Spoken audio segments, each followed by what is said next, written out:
JR, ano ginagawa mo?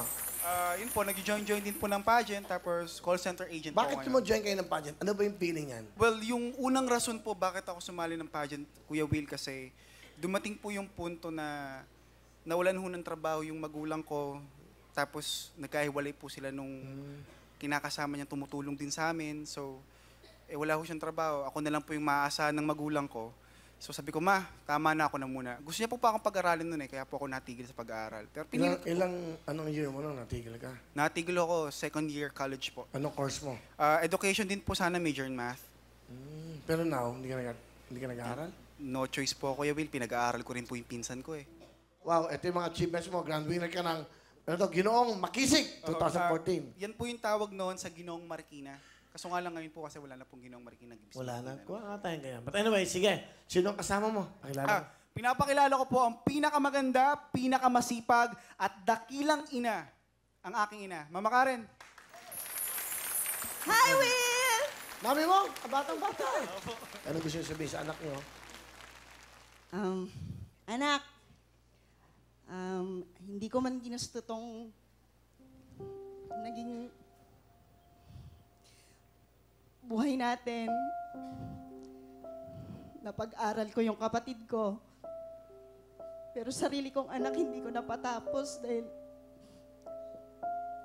kulang ako sa alam mo naman, elementary lang natapos ni Mama. Wala nang trabahong pwede sa akin. Inabot ng pag-aaral mo. Ikaw ngayon ang pumasa ng responsibilidad na hindi dapat sa'yo. Sorry. Walang salita na pwedeng sasapat. Paano ako magpapasalamat na ikaw ang naging anak ko? At sa papa mo, kahit hindi naging maganda yung paghihiwalay namin, binigyan ka niya. Binigay ka niya sa akin. Ikaw yung kayamanan ko, ikaw lang.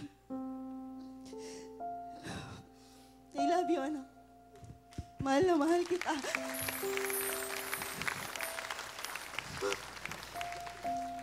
Pangako, ma. Di mo ako makikita. Di mo ako makikita sa iba. Di mo ako makikita mag-asawa ka agad, mag-anak agad nang hindi kita nabibigyan ng magandang buhay, ma.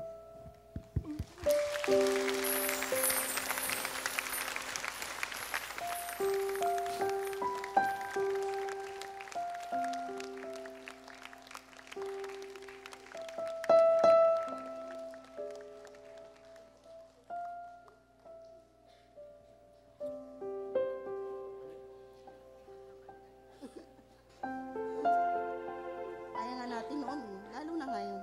Malaki ka na. Mas kaya natin, dalawa na tayo.